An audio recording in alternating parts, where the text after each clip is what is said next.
Martin Di Maggio is a neurodiversity support group facilitator and an endangered language linguist based in London. But for today's purposes, we're here to talk about Martin's new role as a leader of the Humanistic Judaism group, again, based in London. And I'm pleased to say that he's running that as part of his membership with Central London Humanists. Martin, thank you so much for joining us on Humanism Now. Thank you for having me. Our pleasure. So we've obviously spoken a few times. I know you've presented on a different topic with Central London Humanists. But for our listeners, could you just give us background, tell us a little bit about yourself and also your personal journey to humanism? Yeah, sure. So as you mentioned, I'm a member of Central London Humanists, and I'm also a member of the Society for Humanistic Judaism. And basically, I grew up in a religious family myself. And as a result, I was always interested in religion in general. And as a younger person, I was quite religiously minded myself. Mainly, I liked traditions and rituals, etc. In my teens, I was attending Birmingham Progressive Synagogue, which is part of Liberal Judaism UK. We'd moved there from Malvern in Worcestershire when I was 11. One of the first things I noticed was the lack of emphasis on God language in the services. And it was quite common to meet people who did not strictly believe in a God concept. So during my late teens, I began researching something called Reconstructionist Judaism that was founded by a Rabbi Mordechai Kaplan in 1934, who basically said that in the light of advances in philosophy, science, and history, it would be impossible for a modern Jew to continue to adhere to many of Judaism's traditional theological claims.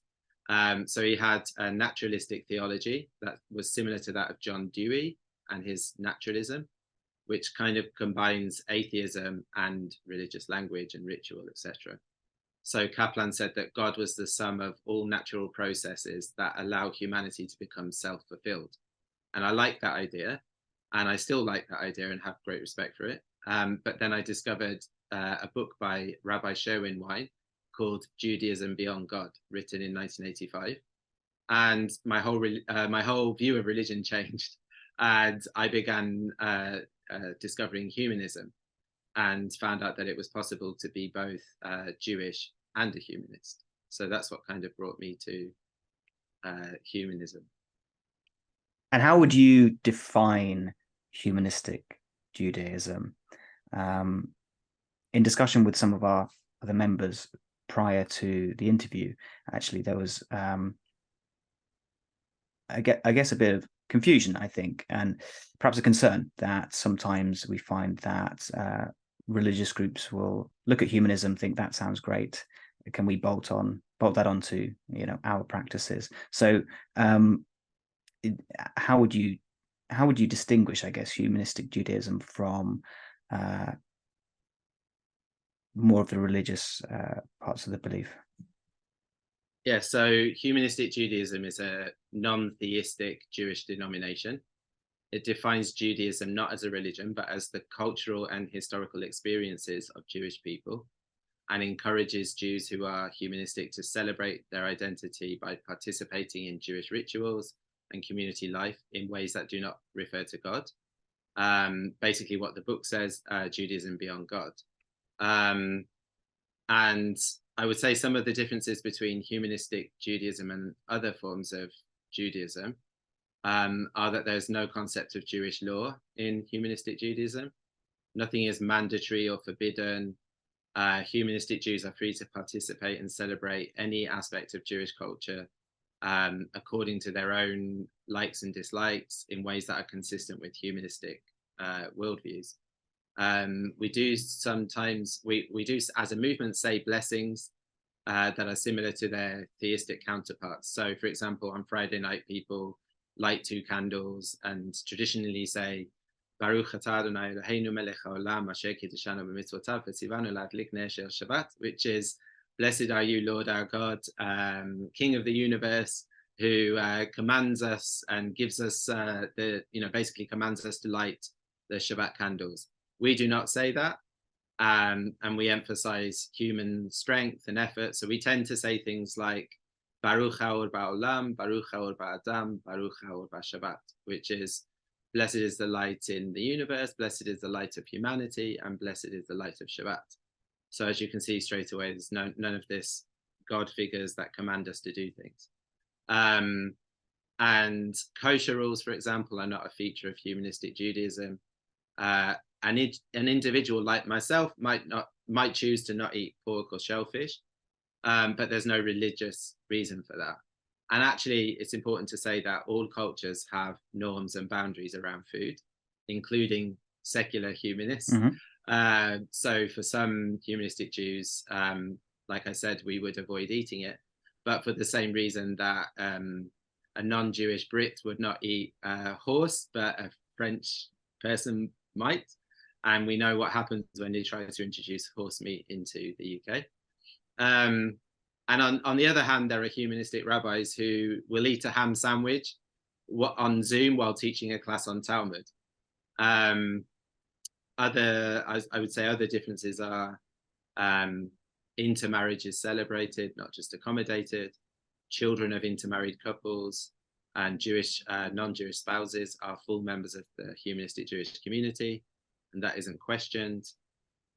We don't require conversion. We simply celebrate the fact that someone wants to identify with the past, present, and future of Jewish people, and we call it adoption rather than conversion.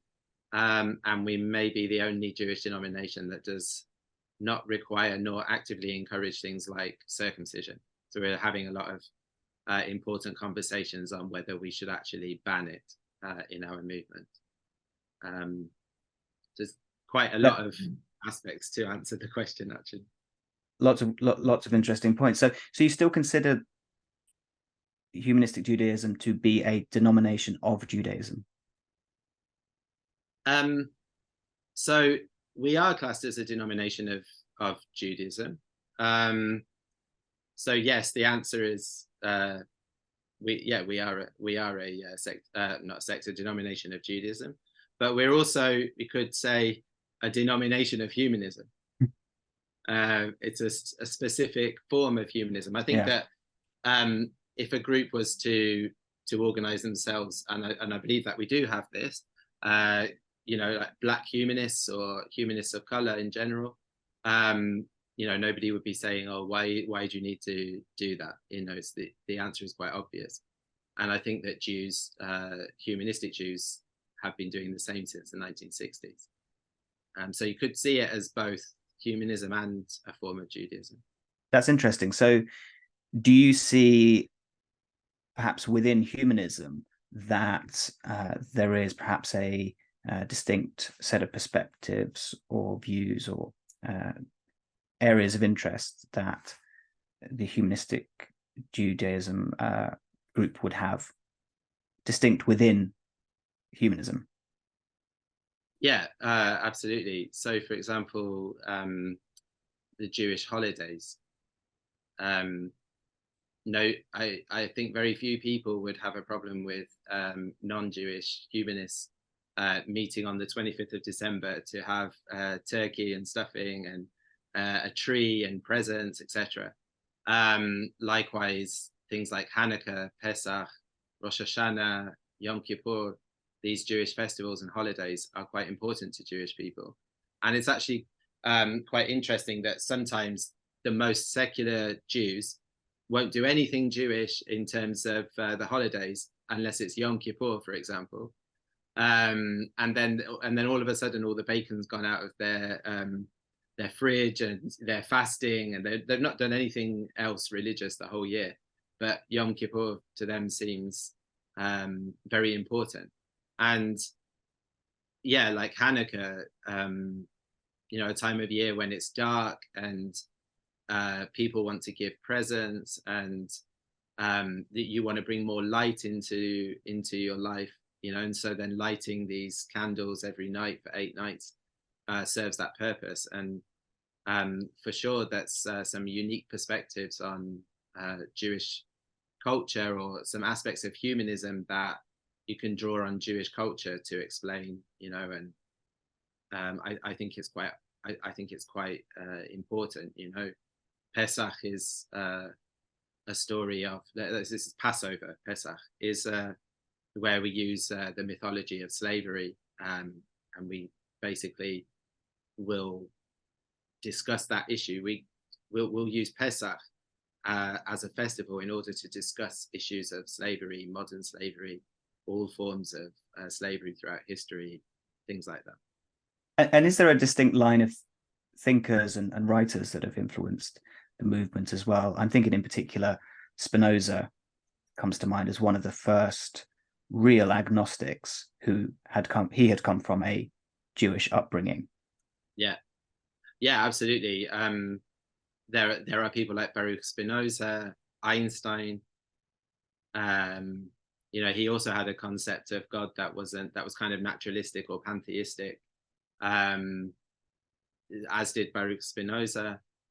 We also have Sherwin Wine from who wrote the book in 1985, but founded the movement in the 1960s. Mordechai Kaplan, like I mentioned him before. Lots of other people, Yaakov Malkin, who wrote a book on secular Judaism. For sure, there's a lot of writers. Yeah. And what do you see the role of scripture within the groups that you run? Yeah, so the Torah and the Talmud are, for most Jews, the main sources of scripture. Mishnah, Talmud, for some people the Zohar, but the Torah is definitely seen as literature, quite important literature, that details some mythologized aspects of Jewish history and how Judaism began to develop. Obviously, we tend to know nowadays that the Torah itself doesn't have one concept of God. There was henotheism, and then it was evolving from polytheism to henotheism to monotheism. Everything is represented. Could you just do you mind just explaining henotheism? Yeah, henotheism is where people would recognize, it was particularly present in the Near East, back in the Mesopotamian time. Yeah. So they would recognize that there were other gods, but there was a plurality of gods, but there was only one from your tribe, let's say, that was more important than all of the others. So you would recognize there were a lot of gods, but you would only worship the God from your tribe. So that is very clearly in the Torah. So it's interesting to look at it that way. But the thing is, we don't look to the Torah or Talmud as authority whatsoever. We take whatever we see that is good from it and discard what is bad, and it's not hard to find either. Likewise, the Talmud provides very interesting insights into Jewish philosophy and particular ways that the rabbis of the time that wrote the Talmud, how they made arguments for things. And there's never one answer in the Talmud. So we might look to it for certain ways of thinking or looking for precedents for certain areas of Jewish life. But again, there's no authority. Not long ago, Rabbi Jeffrey Falick from the Society for Humanistic Judaism gave a talk about this banning books in the United States that have sexual references. And he gave this whole lecture on a Friday night service of sexual assault and incest and all these kinds of things that you find in the stories in the Torah, and said, basically they didn't have TV, so they made these stories. And he said, just like we can watch the TV and we can watch awful programs with awful storylines and we can critique it, but we don't derive our morals from it. So we would look at it as very interesting literature from which we do not necessarily derive morals. Yeah, I can see. So really as part of that canon of ancient literature from which you can take wisdom and lessons. And I think it's, as you say, it's interesting to study how these books came to be and the time in which they were written. So I'm interested to know a little bit more about how Humanistic Judaism fits into the wider Jewish community. What have you found is the response or view of Humanistic Judaism from more observant Jews? Yeah, so the idea of observant Jews is quite interesting, because I was recently talking to a colleague of mine from the leadership program about whether we would use that term observant Jews for ourselves, because there are observant Jews who are humanistic Jews, and there are very observant Orthodox Jews who might not necessarily believe in God. It's not kind of uncommon to meet people who don't belong to Humanistic Judaism but belong to the other denominations, who are very openly talk about their agnosticism at the very least. So in that sense, we fit in that we have a lot of we tend to be more in between agnostic and atheist. In our movement, most people are either agnostic or atheist, but there are some deists present. The only difference is that maybe we're a bit more safe to say that, and we're a bit more we openly talk about that, actually. But yeah, it's a difficult one, because, for example, in terms of international Judaism, the Orthodox are actually a minority. And Orthodoxy only really emerged as a form of Judaism in the sort of 1800s, when Reform Judaism it also emerged in Germany around about that time. But it's really common within even observant families to have people who are not so observant and people that are more observant. And what maybe people might mean is orthodoxy, and right. Orthodoxy doesn't really recognize anything that isn't orthodox as authentic Judaism in the first place. But when you consider that the majority of the world Jewish organizations are not orthodox, then the question becomes a little less sort of relevant, if you know what I mean. So within progressive Judaism, people are much more open to the idea of somebody who might say, well, I just very openly don't believe in God, and I'm still an observant Jew to a certain extent. Yeah, thank you for outlining that explanation. I think that's really helpful. Are there what are some misconceptions about Humanistic Judaism that you've come across, and how have you addressed them? Yeah,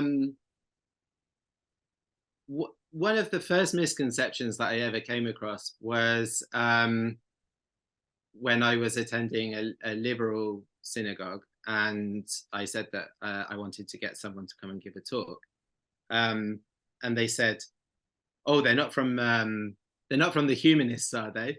Like from British Humanist Association?" And I was a bit surprised by that response, and I asked, what did this person mean? And he said, well, they're not going to come and tell us that we shouldn't run synagogues or have Jewish education or anything like that, are they? And I said, no, it's nothing like that. It's in humanistic take on Judaism, it's a Jewish form of humanism. It's not anti-Jewish. Yeah. There was this kind of misconception that humanism is necessarily anti-Jewish, and that's not really the case. And another misconception is that we're not fully humanist. So you get it from both sides. True. Yeah, exactly. So I think once people begin learning about us, they quickly realize that we are fully humanist. For example, 3 of our principles as a movement are that, for example, after the Holocaust, it's clear that the meaning of Jewish history is that Jews must be responsible for their own fate. and likewise, all humans must be responsible for their own fate. Another principle is that every person is entitled to be the master of their own life, subject to the final authority of their own conscience.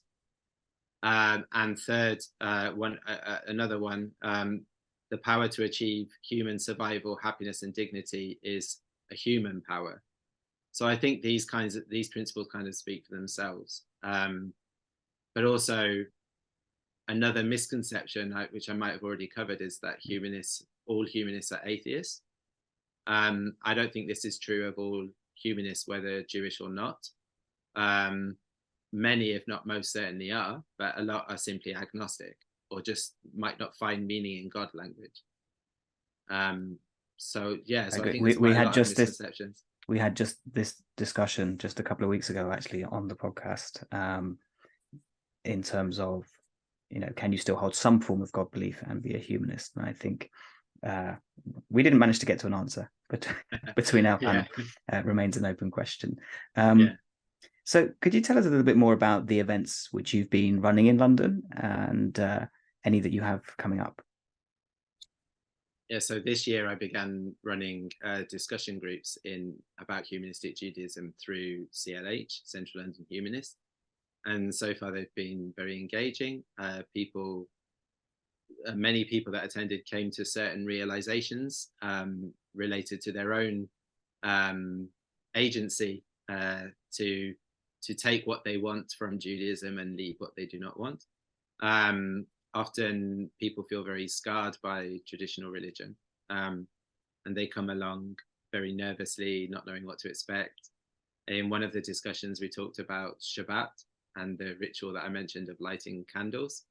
And one of the people said, I just want to light candles and say how wonderful it is to be with friends and family at this dinner table. So I just said, well, then next time you do it, then that's what you'll say. And she just really loved that idea. And another person said he'd quite like to read some poetry from Shakespeare at the table, because we very often read things at the table on Friday night, sing songs, etc. And I encouraged him that that's something that he could do. And that's really the essence of humanistic Judaism, that people can bring what they love to their Judaism. I also held a Pride Seder. So Seder is like a ritual meal. And some people from CLH attended, and also did the same for Rosh Hashanah, so the Rosh Hashanah Seder. And some people came that had never been to a humanistic Jewish event. It was really successful, and I was really honored to be able to share it with them because it was a really nice evening. So we plan to do more things like that. And I believe that we are planning to host a Hanukkah event in December. So then people need to watch this space for that. And I also lead services at an online congregation called Spinoza Havurah, named after Baruch. Havurah means like assembly or community group. And we actually currently have 477 members of our mailing list. That's great. Yeah, and if anybody would like to either join the mailing list or get involved, what's the best way to get in contact with you or to find out more? So to find out more in general about humanistic Judaism, they should go to shj.org. I suppose they can find a link in the description to this talk. Will do. Yeah, they can also go to spinozachavurah.wordpress.com. Likewise, I will send the link. And also go to Central London Humanists on our meetup group or our WhatsApp group, and we have a specific community in WhatsApp for that. And also, I would encourage people to watch some talks from the Congregation for Humanistic Judaism of Metro Detroit on YouTube, or City Congregation in New York City. And there's quite a lot of literature, so look at Judaism Beyond God if you want a very the original description. Great. And if anyone wants to follow you or your work, if they want to follow me, my specific work on humanistic Judaism would be through Spinoza Havurah. Great. So just before we go, Martin, I do ask all my guests if there's something which they've changed their mind on, either through their work or just generally recently. So anything which you've changed your mind on recently? As a neurodiverse person, it's quite hard for me to change my mind. um, um, it's actually a difficult question. I don't know what I changed my mind on recently. I I think in recent years I've changed my mind on the concept of anger. Um, I I I used to think that it was very negative to be angry and very negative to express anger. And I've been learning recently that that's not the case. That acknowledging your anger can be very important and actually can help you change things in your life and in the world at large. Actually, Very so, wise. so there you go. Yeah, Martin Di Maggio, thank you so much for your time, and thank thanks for you. being such an active member and everything you've done with CLH and for joining us on Humanism Now. Thank you for having me.